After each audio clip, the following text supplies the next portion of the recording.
Hello and welcome along to the latest Forza Italian Football podcast. As ever, I'm your host, Connor Clancy, and joining me this week is, I always call you the ever reliable Vito, but you're much more than that. You are a key player to this FIF team. Welcome back, Vito Doria. How's everything? Yeah, thanks for the kind words, Connor. Most appreciated. To be honest, I think I could be feeling a lot better after this weekend's results, but I'm still keen to discuss the latest Serie A action. Vito, I'm sorry to say, but one of those results is just going to bring your mood even further down, and it's not the Sampdoria one, I'm afraid. We're going to have to talk positively about Genoa, but we'll put that to the side for a minute anyway. And another Sampdoria fan joins us this week to celebrate a huge Genoa win, and it's Luca Gumby. Luca, it's been a while since we saw you on here, but it's good to have you back. Yeah, it's good to be on. Got some new headphones for the occasion, so it's extra special. I think you might as well. So yeah, looking forward to cracking on and speaking about what's been going on the peninsula over the weekend. Yeah, absolutely. These are my headphones of choice when listening to things, but I've never used them on the podcast until last week. I was forced into it, but people aren't here to listen to what headphones we use, guys. Jackson, Philip are already in the comments. Guys, welcome along. We're all doing well. How are you guys in the comments? Anyway, Milan Samp just finished, so let's dive straight into that. And I'm continuing to be impressed by Gennaro Gattuso's Milan. Vito, Jack Bonaventura, with every week that passes, just looks more and more important to this team. Well, it's his sixth goal from memory under Gennaro Gattuso in Serie A, so he's really flourishing under Gattuso's coaching, and that's great from his point of view, as well as AC Milan's. It was a vital win for AC Milan. They're now sixth on the ladder, if I'm not mistaken. So, yeah, Sampdoria dropped down in the Serie A table, and I think it's heading up that battle for the Europa League. To be fair, Milan deserve the 3 points too. Vito, I'm sorry to jump in, but you say it's heating up the battle for the Europa League, and about 15 minutes ago I wouldn't have taken any exception to that, but in the last 15 minutes before we came on to record, I just got thinking, right? Milan are now unbeaten for 10 games in all competitions. They're 7 points off the Champions League places, and Roma are kind of picking it up a bit now, but Inter in particular just don't look like they want to be in the Champions League next season. Is there any chance they can actually make the top four, or am I going crazy? I don't think you're going crazy, Connor. I think it's actually quite probable that AC Milan could sneak into the Champions League spots. And it's also due to the city rivals Inter slipping up so badly, not to mention that Lazio, who play tomorrow, they're out of form as well. So the way that things are going for AC Milan, they could get into that fourth spot for the Champions League if they maintain this run of form.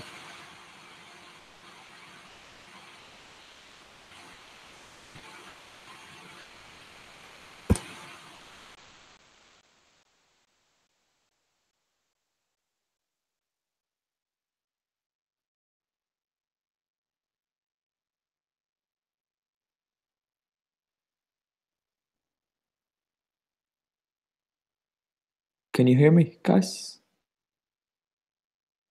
Yeah, okay. Apologies. I don't know what happened there. My mic seemed to have been muted, but it didn't say it was. Luca, you haven't been on for a while. I was just saying the last time you were on, I don't even know if Gennaro Gattuso was in a job at San Siro. What have you made of his turnaround at Milan? Yeah, it's certainly been quite impressive, because at the time I was one of these people. I think there was a lot of us who was quite critical of him coming in and thinking they would make no impact, and he certainly has. And you can see, obviously, he's got quite expressive manner on the dugout. That's kind of what the commentators are always picking up, that kind of classic Gattuso passion. But I think he's certainly got the team managing to click, and I suppose he's doing quite well in just sort of probably keeping it quite simple there at Milan with all the upheaval they had over the summer. It makes sense to do that, to just let the players play, sort of let them build something organically, and it's really starting to pay off now. And these I suppose he's also benefiting from the fact that the players have had a bit more time now to settle in there, the new ones, and players like Billia, who perhaps weren't doing so well, they did quite well tonight against Samp. And yeah, it's certainly been very impressive, especially considering how sceptical I was when he was first brought in. Yeah, I nearly laughed him out the door before he had even taken a seat at Milanello, but he really is proving me wrong. And week after week, I'm more impressed with not how crazy and angry he is on the sidelines, but how he seems to have this Milan team looking like a cohesive unit. But there's one spot in that team that I'm still not quite convinced about. Vito, I don't know if you'll disagree with me and tell me why I'm stupid, but Ricardo Rodriguez, I really just don't see what he brings to the table as a left back. As a left wing back in a back five or a back three, sure, I can see the merits he brings as an attacking player in that system, but as a left back in a four, am I missing something? No. To be honest, Ricardo Rodriguez's main feature is his penalty taking and his free kicks, and he missed the penalty in this game. So if he's not posing a threat in dead ball situations, he's not really a worthwhile player to start. Perhaps with Andrea Conti probably returning in the next few weeks or couple of months, that might have to force Davide Calabria to play on the left side, and that might actually be better than playing Rodriguez there. Then there's also Luca Antonelli, who brings some experience to that backline, so perhaps he should play a bit more than Rodriguez. Luca, we do have a question on this. It is touching on something similar to what I just asked, but it's come in the comments asking, what do you think Milan's Champions League chances are? Do you think they can actually do it? I personally think they've every chance if the other teams keep slipping up as they are. Vito didn't call me stupid, which I appreciate. Luca, what are your thoughts on this one? I think that's probably getting carried away a little bit. Obviously, Inter are on this massive slide at the moment, but I can't really see that continuing as it is at the moment. They've got the derby coming up fairly soon. I think it's the week after next. That's going to be a huge game, and that'll be something that Milan really have got to be prepared for when it's now that it's really that kind of on the big stage again, looking forwards rather than just sort of toddling along against the mid-table teams. I don't know. I can't really see that happening. I think the Europa League's perfectly feasible as an objective for them, but Champions League, I think it would be very impressive if they do it. But with sort of Lazio and Roma have started to kick on again, I just think it's going to be a step too far for them at the moment. That's optimistic of you to think that Inter are going to turn things around anytime soon. They've won once in what feels like a lifetime. I think it's once since the 3rd of December or something, which surely they have to turn it around sooner or later, but I've been saying that for about a month now at this point. Guys, I think that will do on the Milan Samp game. Vito, have you got any Sampdoria thoughts that you'd like to share? Not too much. I thought it was one of our more disappointing displays, but in the last 30 minutes it showed that Edgar Barreto deserved to be benched, and Valerio Vere, who came from Pescara, he deserves to play a bit more. He suits our system, and I believe in the saying that players make the system doesn't make the players. And Vere looked very confident on the ball, so I think he should play instead of Barreto from now on. And when Dennis Pratt comes back from injury, I would keep Vere on one side and maybe Pratt on the other, and that would improve the fluidity and also help us maintain possession a bit more, because Milan defended very well. They defended in numbers and attacked in numbers. So that's just something for the future. Yeah, we've spoken a lot about Samp this season. I'm sure we will again in the near future, but I think this week we'll give that game to Milan. Derby della Mole next then. Torino, of course, were beaten by their city rivals Juventus 1-0. Alexandro got the goal. And I've had a few thoughts this week that I felt stupid for thinking, and I'm sure that one of you are going to call me out on my idiocy for one of them sooner or later, but I thought Juve might actually slip up here. Not that they'd lose, but that they might drop a couple of points. am I naive to think that, especially given what happened in midweek? Luca, you watched them in midweek, so I'll come to you for this. I don't think you can put that down as naivety. I suppose it's the same story as the Fiorentina game, where kind of the occasion of the fixture and the matchup with the histories of the clubs and the atmosphere kind of, influences your decision making. You think, oh, that's a tough test for them. But then it was kind of the typical performance from them. They just managed to get that 1-0 win. Bernardeschi came on and got an important assist, having not started. He played an important role there. And yeah, it was just kind of what they've been doing for so long, that just ruthless efficiency. And I don't know if you should really be so kind of critical either after the Champions League game, because that kind of first 10 minutes where they went 2-up was kind of just abnormal. It wasn't kind of something that you could expect. And then Tottenham played very well. So yeah, I think it's just kind of the same old Juve, and they're just getting these results. And quite a lot of the games were very similar today in Serie A. We had sort of these 1-0 wins with a fairly early goal, and that was proven to be enough as the sort of favourites managed to stick up with the lead. You had it with the Milan game, Napoli, it was all the same. And so no, it wasn't naive to think that, but then Juve proved that they just keep winning, as they always seem to prove. Thanks, guys, for sticking up for me and preventing my self-esteem from dropping through the floor tonight. I need to keep you guys around more often. The comments have already turned to Inter chat and Inter fighting, which I thought we'd get a bit further in before this started, but they're just having a little discussion among themselves about whether or not Luciano Spalletti should be sacked. We'll get to Inter later, guys, so just bear with us. Hamza says even he thought Juve might lose against Torino. Thanks, Hamza. I'm getting a lot of support here tonight. Vito, I want to talk about Torino because I've been meaning to for a couple of weeks, and I probably should have done it before they played Juve because I want to give them some credit, and mainly to Walter Mazzarri, who, since he has taken over, has them 5th in the form table.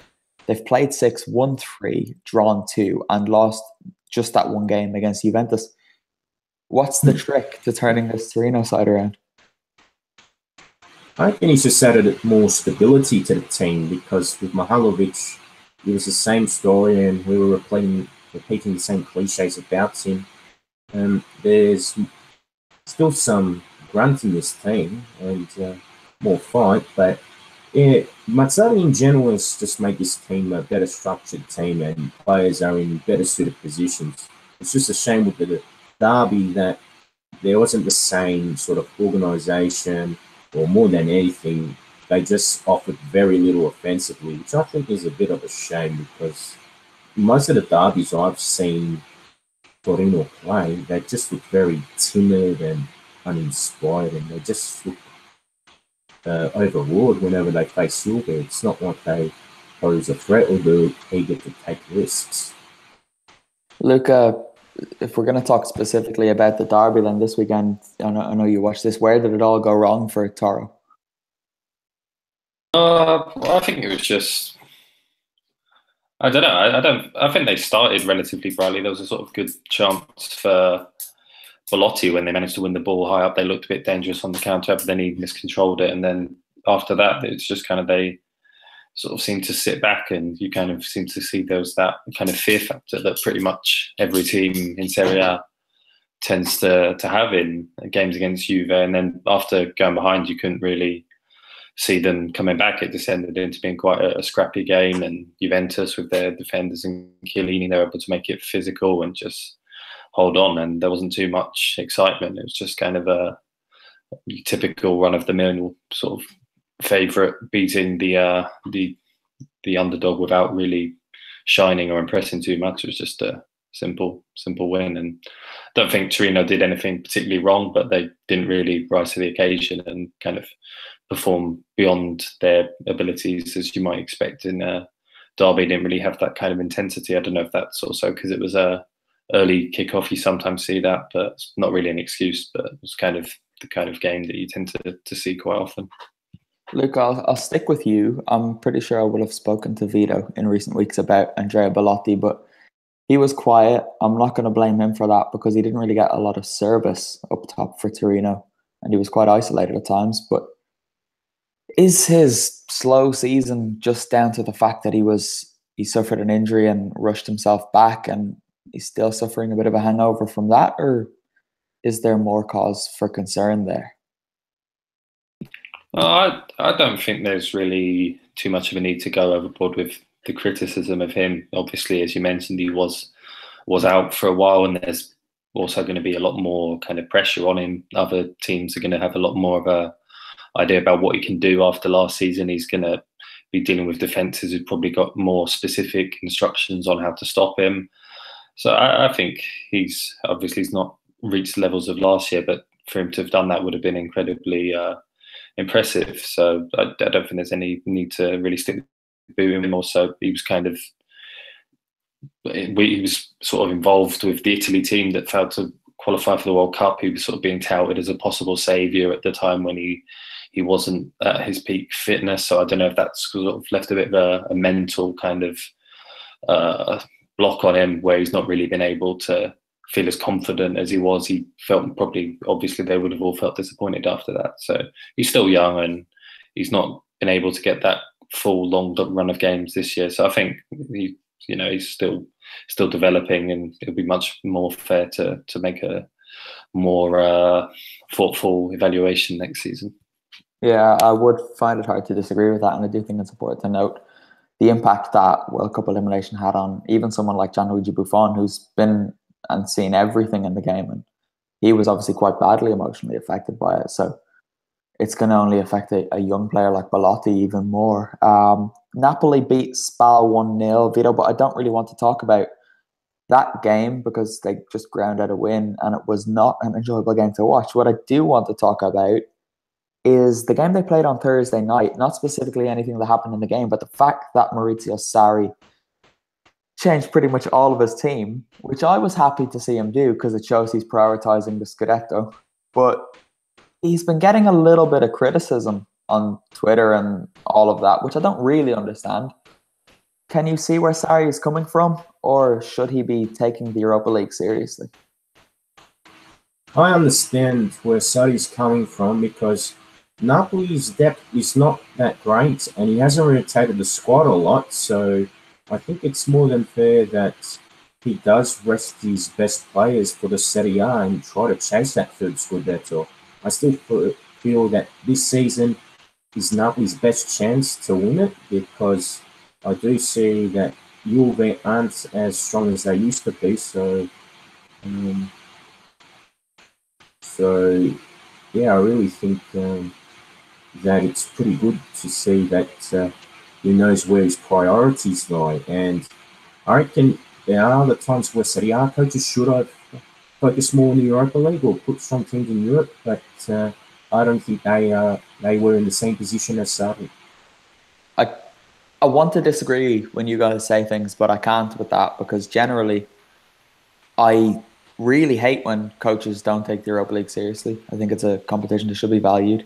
But in the case of Napoli this season, I'm willing to cut them some slack and let them kind of do whatever they want in that competition, then go all out for the Scudetto and just to stop Juve winning 7 in a row, basically. Luca, what do you think? If Sarri and Napoli don't win something this season, is his time at the San Paolo just seen as a complete failure, or what? Because ultimately it is trophies that define coaches, players, and clubs, right? Yeah, obviously he's done great work, but there's been a few at Napoli who've been pushing for the Scudetto and not quite got there. And they were receiving a lot of praise, but then they're not remembered so fondly now because they never won it. But I can totally understand why they did rotate the team in the Europa League. I think perhaps you could criticise them more for the fact that they were doing that when they were still in the Champions League as well. They didn't seem to be taking that 100% seriously. And I think that's kind of worse for the reputation of that club and the league as a whole. But yeah, it's also going to be putting a bit more pressure on Napoli for them to be so obviously putting all their eggs in this one basket if they don't get there. So I think obviously Sarri's proved to be a brilliant coach. He's sort of on everyone's radar now across Europe. He keeps getting linked with bigger jobs. Not that I necessarily see why for that. It was no surprise that they rotated the team so much against Leipzig. It was a bit kind of, they did get quite a lot of criticism for it in Italy because people still kind of have a bit of paranoia about coefficient rankings and how Italian teams basically just disregarding the UEFA Cup before did kind of hurt the league when it lost the European places. That doesn't matter so much now with how UEFA changed the qualifying rules, but it was understandable. It was a bit sad. It wasn't kind of what you want to see as a sporting spectacle, but if they do go on to win the league, no one's going to care. Everyone will forget it and just remember that kind of historical achievement of Napoli winning the Scudetto again. All right, guys, the comments are getting too much. We can't put off talking about Inter anymore because CM Fox is back and he has already got everyone in the comments losing their minds. And I enjoy this comment. He said, Inter should sack Spalletti and hire Steve McLaren. And the comments have just gone into absolute meltdown. CM Fox on behind that campaign if you want to get it going. But I'm probably preaching this to the wrong audience and panel here, guys, but that result was funny. Come on. Vito, this will pain you, but it will probably give a lot of enjoyment to some Genoa fans who listen. But we have to give Genoa some credit. They were really good, and they've been good for quite some time as well. They're now 4th in the form table. So take it away. Well, I've got to be honest, that was the most comprehensive performance for the season. And Inter did not look like they were really in the game at all. Maybe when it went to 2-0, that's when they posed some sort of a threat. But Genoa were good going forward, especially with Goran Pandev, who got the second goal. And Diego Laxalt on the left flank is a very energetic player. And he deserves to play for a bigger club because he seems to be coming of age now after some loan spells at other Serie A clubs that were disappointing. Perin in goal, of course, is top quality, made some good saves, but that back trio of Rossettini, Spolli and Vukanovic, they were blocking a lot of shots from Inter, so they were very crucial to the win alongside Laxalt and Pandev. Yeah, Diego Laxalt has been someone that's really impressed me in recent weeks. I think I sung his praises on this after the Lazio game that they won. But another player you mentioned there, Goran Pandev, who also shone in that Lazio game. Luca, where has Goran Pandev got these extra set of legs from? Because when he plays against his former teams, he looks like he's 23. But if he plays against any other team in Serie A, he looks like he's 73. He was brilliant against Inter. From the first minute, you knew he was going to score. Yeah, it is quite remarkable to see because when they're on the break in that game and there was space, he was running into it. He looked like one of the quickest players on the pitch. It was really remarkable. I don't know if there's some sort of weird ex-Inter thing going on there because sometimes that's the same at Bologna with Palacio. These veteran strikers just seem to really be going and at these smaller teams. And yeah, it was very.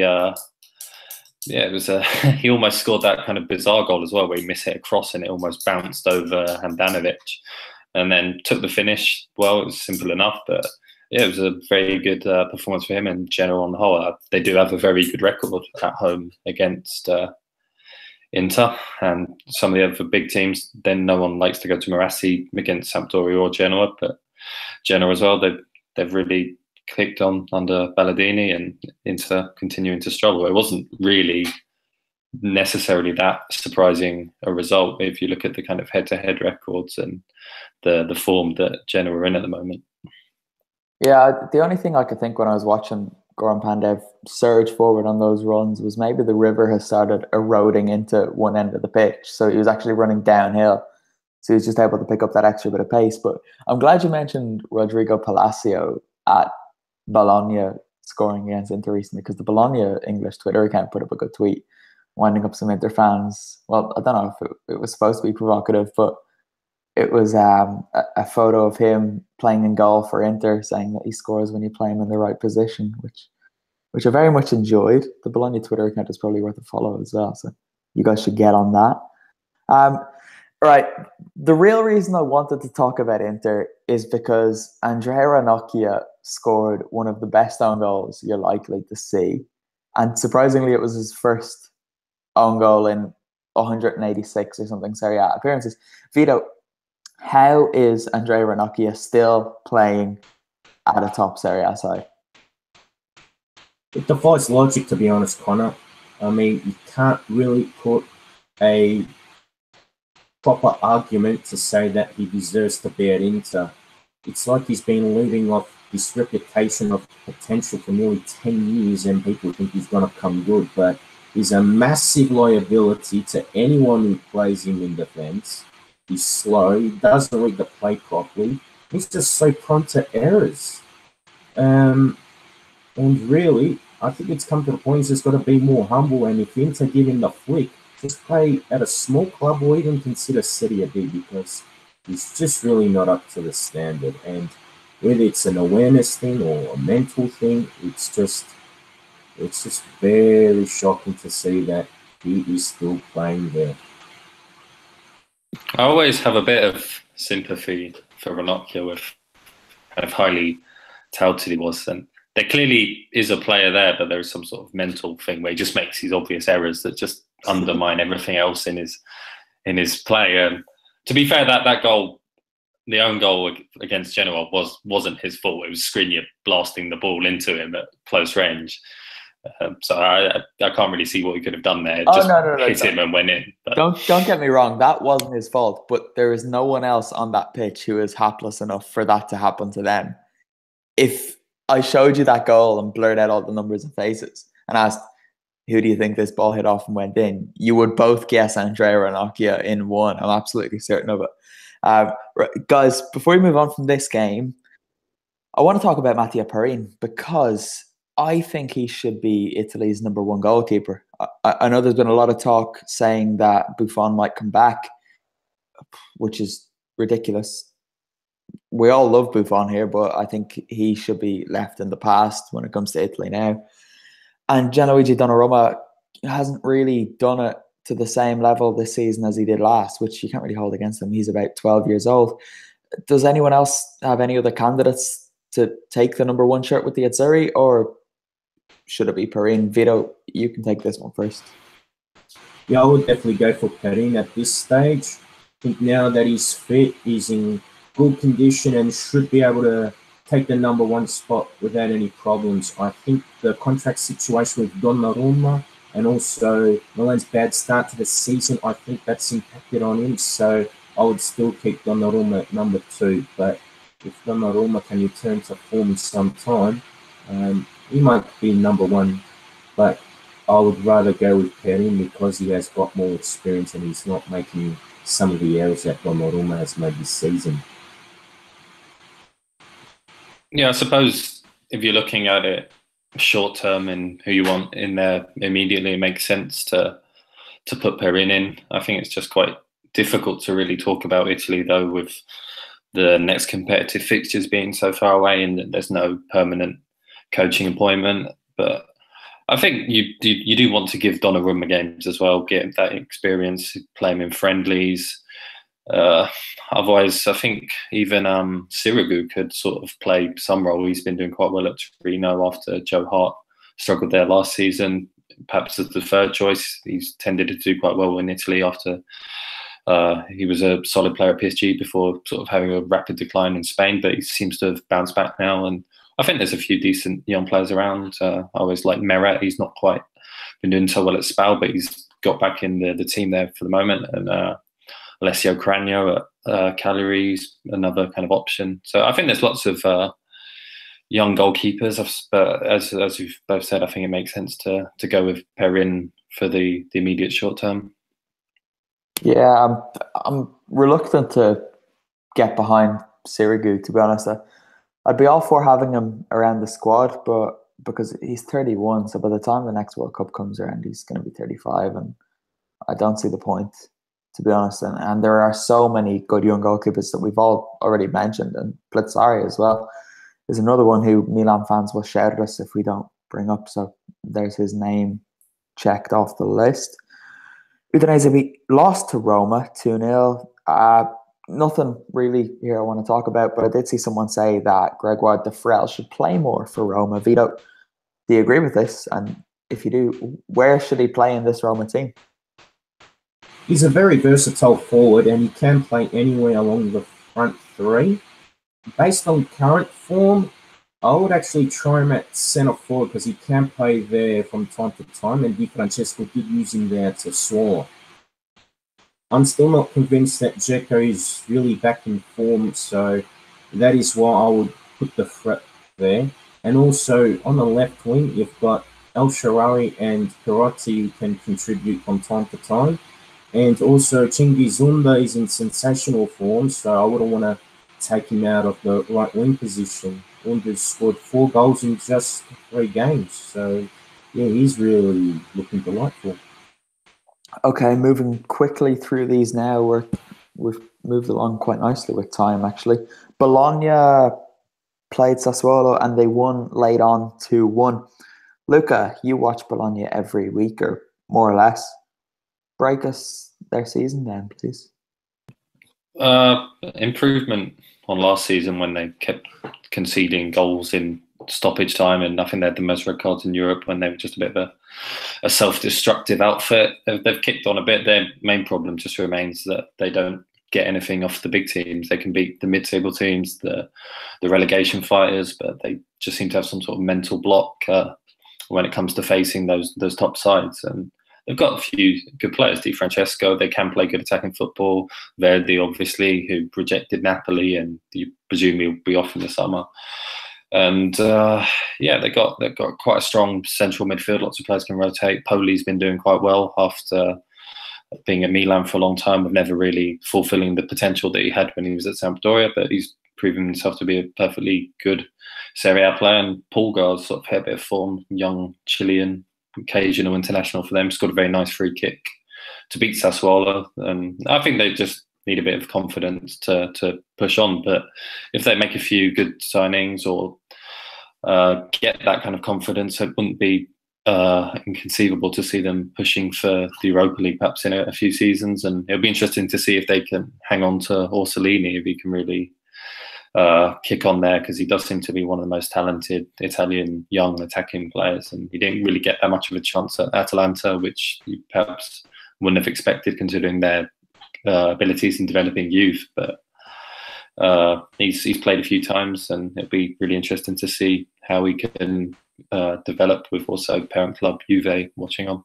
Yeah, there's definitely a player there in Orsolini, and I do hope he can do quite well at Bologna, and there's no reason why he can't, because as you said, they've got a few good attacking players. Luca, condolences to you from Mohamed Atta, who says, you watch Bologna every week. I'm sorry for that, which I think is a bit harsh. There are definitely worse teams to be watching every week than Bologna. The other results then, Atalanta 1, Fiorentina 1, Chievo beat Cagliari 2-1. Vito, this is one you wanted to talk about, Benevento 3, Crotone 2. And just before you jump in on this, did you see Alex Cordaz deciding that he was playing FIFA and running up into the Benevento half in the dying minutes with the ball? He just dribbled up the left wing. It was amazing scenes. But Vito, take it away. Well, with the goal scorers, a lot of them had scored the first ever Serie A goals. So there's an interesting tweet put out by our fellow FIF colleague, Vieri Capetta. And aside from Benali, who scored his first Serie A goal for the season, all the other goal scorers got the first ones in their career. So that's pretty impressive. And, 3-2 win. It's a good way for all the players involved to make a contribution. And good to see that Benevento have got another win, because they've looked like the whipping boys this season in the debut campaign. But good for them to get some sort of boost in confidence. Yeah, I always get excited when they either win or score. And I excitedly looked at the table after they won today thinking, oh my God, they can do it. But they're 11 points adrift of Crotone, who they beat, and it's just looking more and more unlikely, really. Luca, there's a sense of dread filling me here.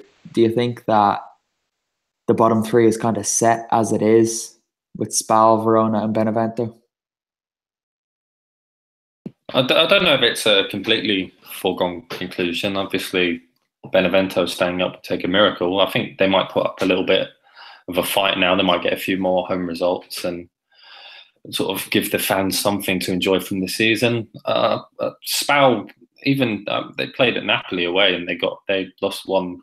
It's perfectly respectable. I think Verona are mostly quite poor, but Spal, I don't know. I've always thought there's something there. It's just not quite clicking. But even I don't know if Viviani scores a couple of free kicks or something in consecutive games, they could get a few results and they could make it interesting. I think obviously you do have a bit of separation with this bottom three, and you would expect them to stay there. But I do think Spal could still get out of it. Crotone, you're not quite sure what could happen there. They could slip up again. And if sort of Zenga's kind of new manager bounce starts to fade. Verona is kind of the same as Spal, but I don't really see them putting those results together at the moment with just how they've been doing.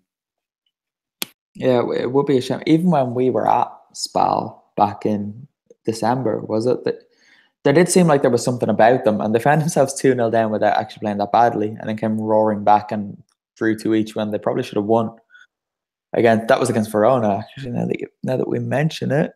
But the comments, I've just been reminded, someone actually predicted Hellas Verona to beat Lazio. I have a feeling it might have been UCM Fox, so identify yourself if it was you in the comments, please, because I didn't forget that. And I won't forget it if that does actually happen. But I think we have come... Oh, right, yes. Right, guys, Sampdoria, Milan, Atalanta, Torino, pick 2 who are going to qualify for the Europa League. Based on current form, I would still say Milan and Samp. But as we discussed earlier, Milan could even aim higher than that. But out of the 4 you picked, I can't really see Torino posing enough of a threat, especially if Belotti's not 100% fit. And with Atalanta, still a strong team. A lot depends on the up-and-coming fixture with Dortmund. But I think they need to find more goal-scoring options and not just rely on Gomez and Ilicic. I think Andrea Petagna in particular can't just be this hold-up guy and just do the sacrificing role. He's got to start scoring some goals. Yeah, it's funny you mentioned that. Andrea Petagna probably had the worst game I've ever seen him play today, and he scored. And then there are weeks when he puts in a 9 out of 10 performance and he can't find the net to save his life. But he's a strange type of player, but I do love him. Serie B, before we move on completely from Serie A, the top 3 are kind of pulling... Well, the top 2 definitely are pulling away, and it looks like Empoli and Frosinone are going to come up automatically. And then Palermo are 3rd, followed by Cittadella and Bari. How do we see this playing out? The top 2 to come up, and then it's take your pick really from the rest. Vito, we'll stick with you. Well, I reckon Frosinone and Empoli should have the automatic spots at the moment. They're really starting to break away now, and Empoli in particular are playing some really good football too. Aurelio Andreazzoli is getting into play consistently, so I reckon they'll be back up for next season. The promotion spot's really up for grabs. Bari got a win on the weekend, so I'm happy for Fabio Grosso again. Venezia got a 3-1 victory as well. But if the 2 outsiders that could ruffle things up would be Novara, who've got Domenico Di Carlo as coach, and George Puskas, the young Romanian striker on loan from Inter. He's in good form. And surprisingly, Foggia have been getting some good results lately. Oliver Krago, who arrived from Crotone in January, has scored 4 goals and provided an assist in 5 games. And they're getting some decent results. So maybe our fellow colleague Nick Carroll, he'll probably enjoy watching Foggia more than Inter these days. Yeah, we should probably advise him to change his colours from blue and black to Foggia's more desirable colours. Luca, we're going to see some Serie B again this week because we just can't get enough of it. We saw Venezia against Pro Vercelli earlier this season, and let's be honest, it wasn't a good game quality-wise, but there was a few funny moments. we're going to see Venezia again, but this time in Parma on Friday night. Are you excited? Well, yeah, with Empoli having smashed Parma 4-0, they Crociata will be licking their wounds, and you'd expect them to look to react in that game against Venezia, and it's obviously important with the playoff battle. So there's a lot riding on it, and it's still just an interesting competition in terms of how much actual competition there is, with how tight it still is. Obviously, the top two and the bottom two have now started to pull away from the rest of the main group, but even in there, with the playoffs places, the team that's 17th, which is Brescia, they're only 7 points off the playoff places. It's kind of still going to be a lot of movement going around. And then also, I guess you've got a little bit more of interest now with the Serie B, with Scotland's Liam Henderson at Bari. He seems to be getting a few starts, playing for an hour before coming off, and be interesting to see how he settles in Italy. Definitely. Right, guys. We're having a lot of requests to talk about how the Italian teams did in Europe. Vito, you wanted to ask Luke a question about Bologna first, so I'll let you jump in with that. In a way, it's actually a bit related to what Luca mentioned earlier, and even with this Europa League discussion for future seasons. I remember on our FIF page, I was having a discussion with our former colleague Enzo Misurata, who was a great contributor to the pod in previous years.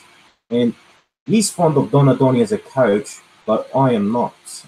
I think he's underachieved with this squad. He reckons that Donadoni has overachieved. So I want to see what Luca's thoughts on that. Is Donadoni the right man to take them forward, or do they need someone who's more tactical, can really improve the quality of this team to actually make Bologna fight for a Europa League spot? Because I think he's just doing enough with this team. He's not really adding enough to improve the quality of the players.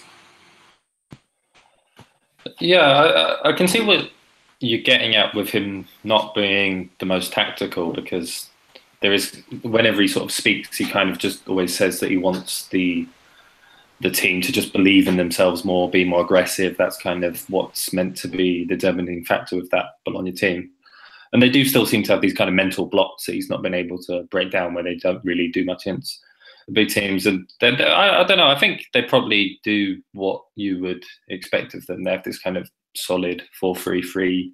You have three attacking players who are quite fluid, and they can play good stuff at times when it comes together.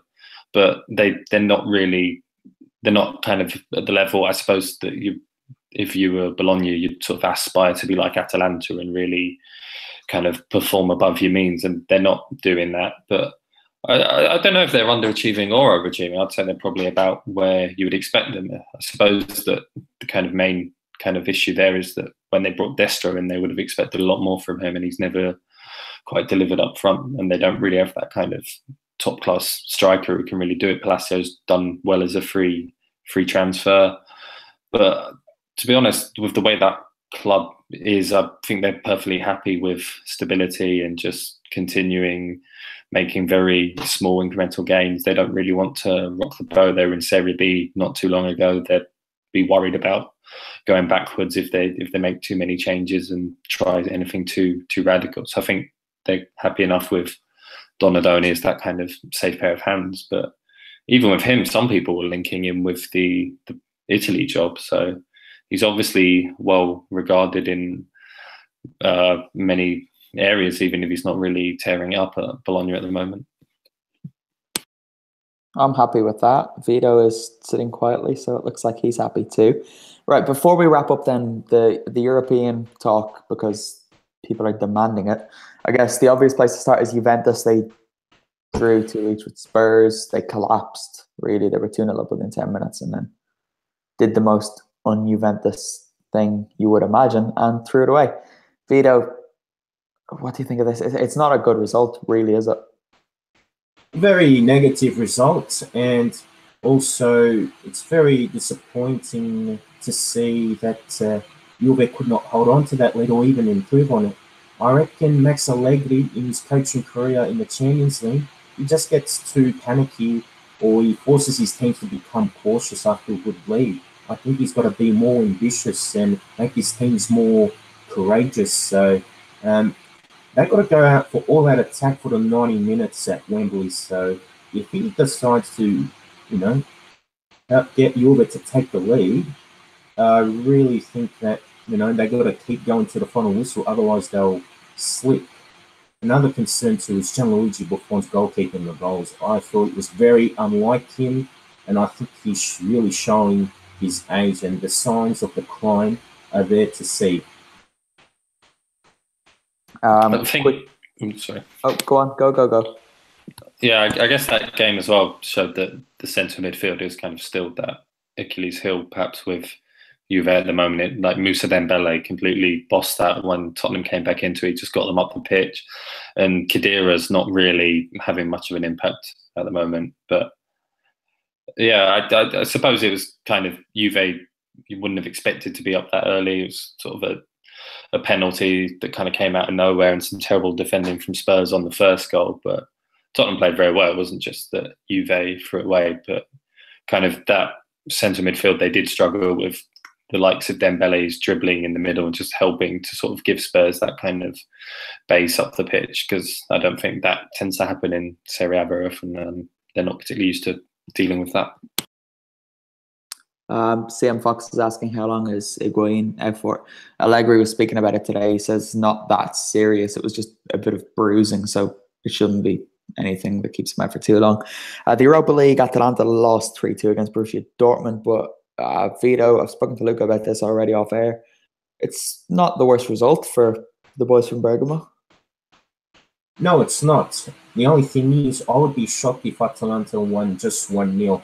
I think Dortmund's going to score, I had to say. So for me, Atalanta got to really aim for a 2-1 or even a 3-1 win to secure the passage, because Michy Batshuayi has been in great form since joining Dortmund from Chelsea. Yeah, I could see it being another shootout. I can see it either being 2-1 or 3-2, and then see what happens in extra time and maybe penalties. Milan got a win. Luca, how far can they potentially go in the Europa League? Well, I think they could. They'd certainly be one of the favourites now, because obviously they can really prioritise that competition for the Champions League route. And to win 3-0 away in Bulgaria against Ludogorets, it's not an easy feat. So obviously Milan, a prestigious club, anyone going there is going to kind of, take it in. You'd expect them to really take this Europa League competition seriously. Whereas Napoli were considered one of the favourites, but that was obviously wrong because they weren't prioritising it. But Milan, they certainly can. And they've been performing for the most part in that competition. So I don't see why they can't really, they can certainly aim to win it. Yeah, well, the bookies agree with you as having them as one of the favourites. Atletico Madrid are the favourites at the moment, followed by Arsenal, Borussia Dortmund, and then Milan are fourth favourites across the bookies. Lazio lost, which was a surprise. Vito, did you see this coming? No, I don't think many people would have seen this coming, but Ciro Immobile didn't start, so that didn't help the situation. It's come to the point also that with the defence, I would start with Cáceres, De Vrij, and Radu as the trio in the back, because whether Bastos plays or Wallace plays, they are a disaster waiting to happen. So Simone Inzaghi's got to realise that, and maybe also starting Ciro Immobile in the next game, or even start Nani. Maybe they got a chance of turning things around against the Romanians. All right, well, Maurizio Sarri doesn't care enough to select the first 11 for the Europa League, so I don't care enough to talk about their result in the Europa League. I think that's a fair way of working this out. Guys, we've come to the end. Thank you ever so much, everyone in the comments. You have been outstanding this week, honestly. You seem to up it every single week, but this week was pretty impressive. I don't think Vito has messaged me. Yes, we're going to sort that out, Vito, don't worry. Right, that's it. Guys, thanks for commenting. Vito, thank you for joining me again. Luca, thanks for coming back. And no one's going to say anything in response. No? I don't know, because it went to Vito, and then you're very welcome, Connor. Pleasure to be here. Looking forward to Atalanta on Thursday. Yeah, I'll see you in Modena on Thursday afternoon. We'll get a nice bit of food before heading to Reggio Emilia. I'm looking forward to it. Right, Vito, let people know where they can find you on all of those things. All right. You can follow my Facebook fan page just under Vito Doria, and of course Instagram and Twitter with the handle at Vito C Doria. Phil has commented saying he thinks we went too much on Inter, or they went too much on Inter in the comments. You did, guys. Please tone it down in future. Luca, let people know where they can find you on social media. Gumbyzona, that's on Twitter, and also Instagram, which with going to the Europa League game on Thursday will be a bit more lively, as I only ever seem to post pictures of football stadiums. Yeah, I got given out to for that. I only post photos of matches in Italy and my dog, apparently. People don't like it. But yeah, I'm at Conjay Clancy on Twitter and Instagram. And then you can find me on Facebook by looking up my name. But guys, that is everything for this week. And all that's left for me to say is ciao for now. Ciao.